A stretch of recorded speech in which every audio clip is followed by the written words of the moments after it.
नमस्कार दोस्तों, आप सभी लोगों का स्वागत है हमारे YouTube चैनल नर्सिंग एस्पिरेंट पर। आज हम लेके आए हुए हैं आप लोगों के लिए एक नया टॉपिक जिसका नाम है प्री एक्लैम्सिया। आज हम आपको बताएंगे प्री एक्लैम्सिया के बारे में। प्री एक्लैम्सिया क्या है, उसके कॉज क्या है, रिस्क फैक्टर क्या-क्या है और इसको इंटरवेंशन उसमें हम क्या करें। तो हम देखते हैं प्री एक्लैम्सिया क्या है। पहले लिखा होगा प्री एक्लैम्सिया। प्री एक्लैम्सिया एक ऐसी कंडीशन है जिसके अंदर एक कॉम्प्लिकेशन हो जाता है। किस चीज में? इसमें क्या हो जाता है, हाई बीपी, ब्लड प्रेशर बढ़ जाता है। ब्लड प्रेशर कब बढ़ जाता है? थर्ड ट्राइमेस्टर में थर्ड प्रेशर बढ़ जाता है। ब्लड प्रेशर थर्ड ट्राइमेस्टर में ब्लड प्रेशर बढ़ जाता है। ये एक ऐसा कॉम्प्लिकेशन है, इसमें ब्लड प्रेशर क्या हो जाता है? बढ़ जाता है। ब्लड प्रेशर कितना हो जाता है ये हम आपको बताते हैं। ये कॉम्प्लिकेशन है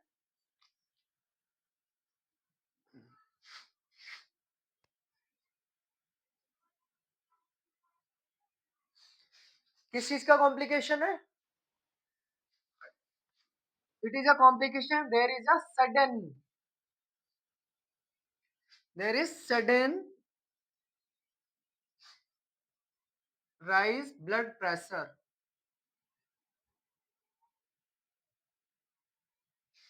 ब्लड प्रेशर राइज हो जाता है। और ये यूजुअली कब डेवलप होगा? आपको मैंने बताया ना, इट इज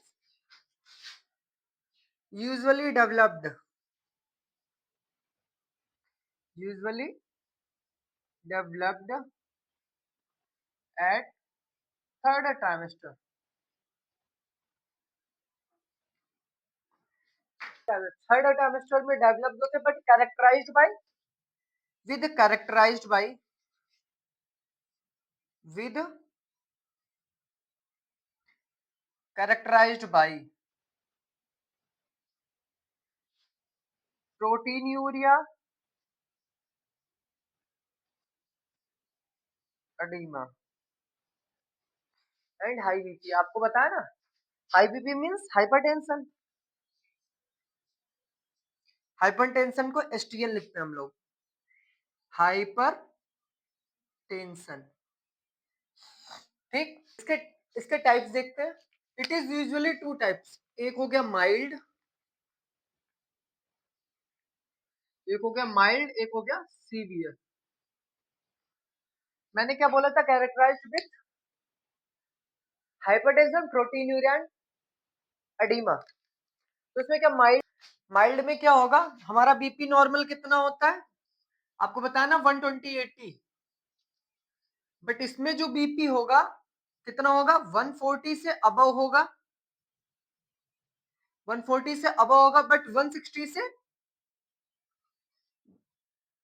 हम इसी की बात करें अभी, देखो 160 से बिलो होगा। ये क्या होता है ये? अच्छा, पहले 120/80 है क्या? ये है सिस्टोलिक, ये हमारा डायस्टोलिक ब्लड प्रेशर। ये हो गया सिस्टोलिक ब्लड प्रेशर, ये है डायस्टोलिक ब्लड प्रेशर। 140 140 से ज्यादा होगा, मतलब 140 से तो ज्यादा है, बट 160 से कम होगा। ठीक है, 160 तक ही रहेगा, ऊपर नहीं जाएगा। बट इसका जो डायस्टोलिक है, डायस्टोल क्या होगा? 90 से ऊपर होगा,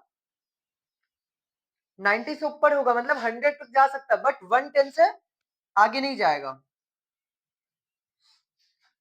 आया समझ में? क्या 140 से तो अबव होगा, बट 160 से कम होगा। बीपी में जा सकता है, इसको ऐसे बोल सकते हैं 140 टू 160, 140 टू 160।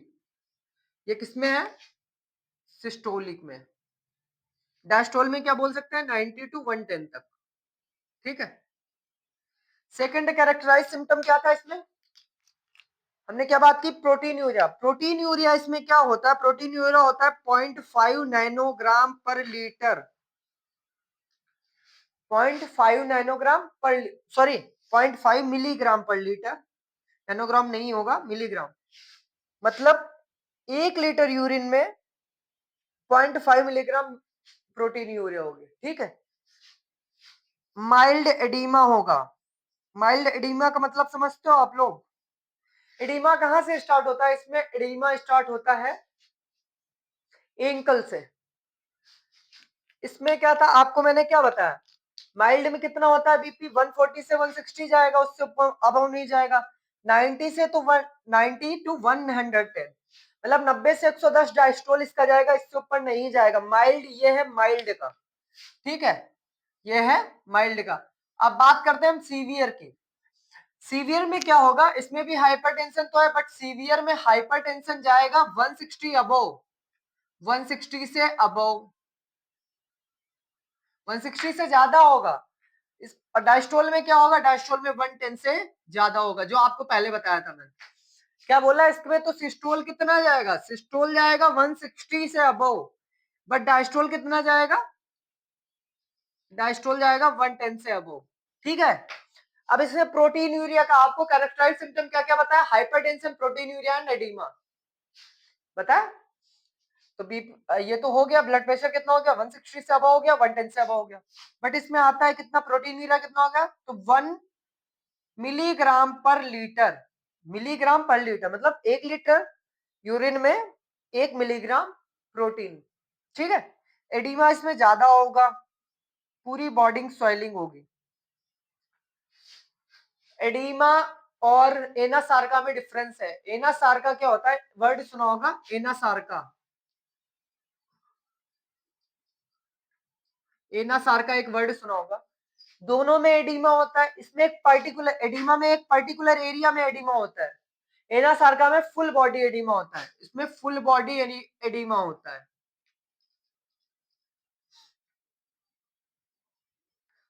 बात करते हैं रिस्क फैक्टर एंड कॉजेस की। तो इसका रिस्क फैक्टर क्या क्या होंगे, risk factor and causes. Causes इतना ज्यादा तो नहीं है, कॉजेस एक ही और देन अननोन है, ठीक है। रिस्क फैक्टर में क्या क्या आएगा, सबसे पहले तो रिस्क फैक्टर में क्या आएगा, अगर प्रेगनेंसी अबव है, अबव कितना है, अबव एज 35, 35 ईयर्स से अबव एज है, ठीक है। पहला तो ये रिस्क फैक्टर हो गया। दूसरा क्या हो गया, अगर फीमेल प्राइमरी ग्रेविडा है, प्राइमरी ग्रेविडा का मतलब आप लोग समझते हो, प्राइमरी ग्रेविडा का मतलब होता है पहली बार फीमेल ने प्रेगनेंसी कंसीव की है, ठीक है।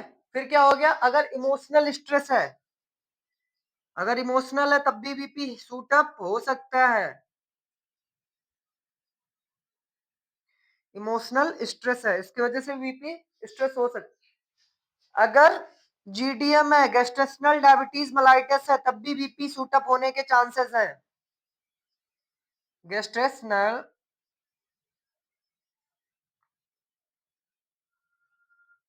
Diabetes mellitus, GDM gestational diabetes mellitus हो गया। नेक्स्ट, अगर फीमेल को ओबेसिटी है, देन चांसेस है उसको हाइपरटेंशन होने के, बीपी शूटअप होने के।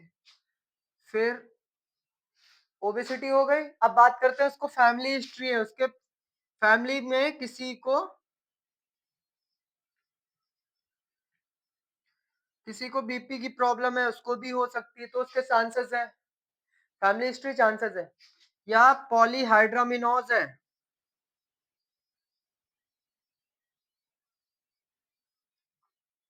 पॉलीहाइड्रामिनोज का मतलब समझते हो आप लोग, एमनोटिक फ्लूइड जब ज्यादा होता है 1000 ml से, ठीक है।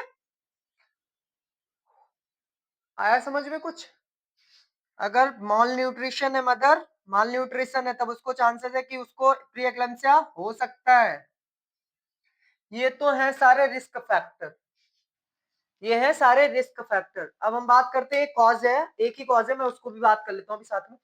देखो पहले क्या हुआ, अब वो एज है उसकी 35 ईयर्स से, अब वो प्राइमरी ग्रेविडा है या इमोशनल स्ट्रेस है, जीडीएम है, उसको गेस्टेशनल डायबिटीज मेलाइटिस है, ओबेसिटी है, मैं आपको गेस्टेशनल डायबिटीज मेलाइटिस पढ़ाऊंगा अभी, इसके बाद प्री एक्लेम्पसिया, एक्लेम्पसिया के बाद जीडीएम पढ़ाऊंगा, ठीक है।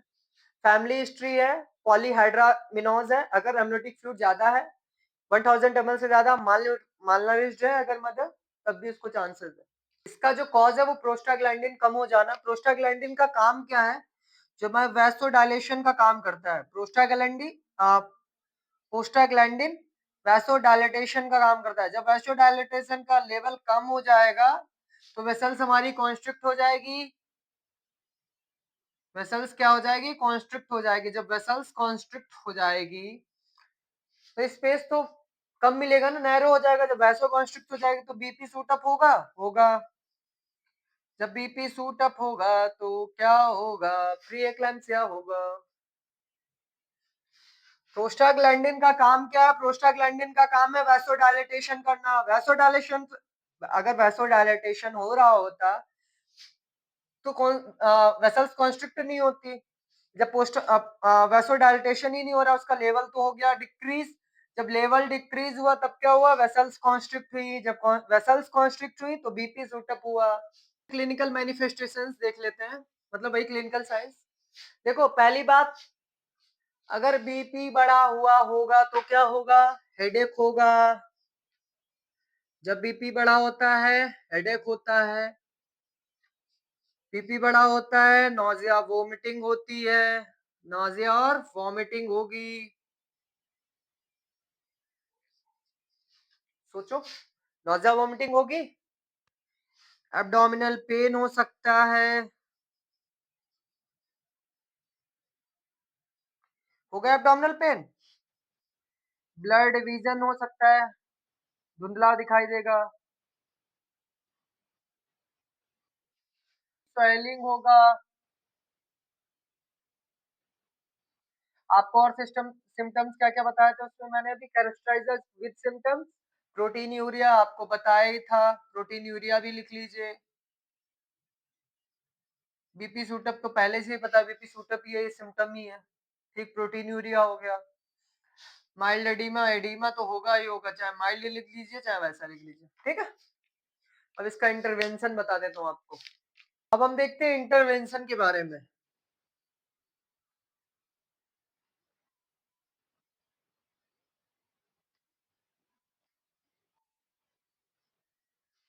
इंटरवेंशन क्या क्या होगा? देखिए, अगर बीपी हाई है तो टैबलेट्स देंगे, बट प्री एक्लेम्सिया में टैबलेट कौन कौन सी देते हैं?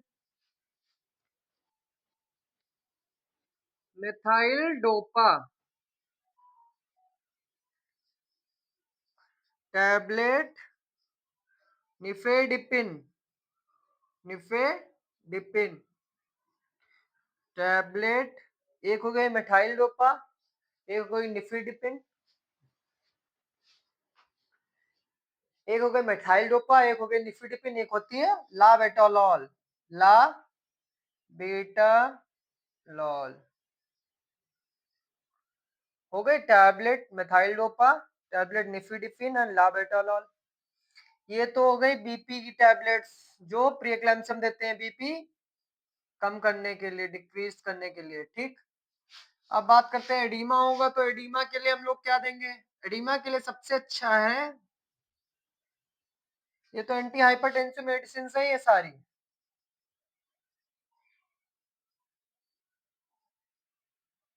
एंटी हाइपरटेंसिव ड्रग, ठीक है। हमें क्या देना है? एक बात और याद रखिएगा, anti hypertensive drug as per doctor prescription order, doctor के प्रिस्क्रिप्शन के आधार पे देना है, ठीक है। एडिमा के लिए क्या दे देंगे? फ्रूसेमाइड, इसको क्या बोलते हैं? लैसिक्स, ठीक है। डायूरेटिक है ये, डायूरेटिक, ये आपको किसी दिन हम पढ़ा देंगे, ठीक है।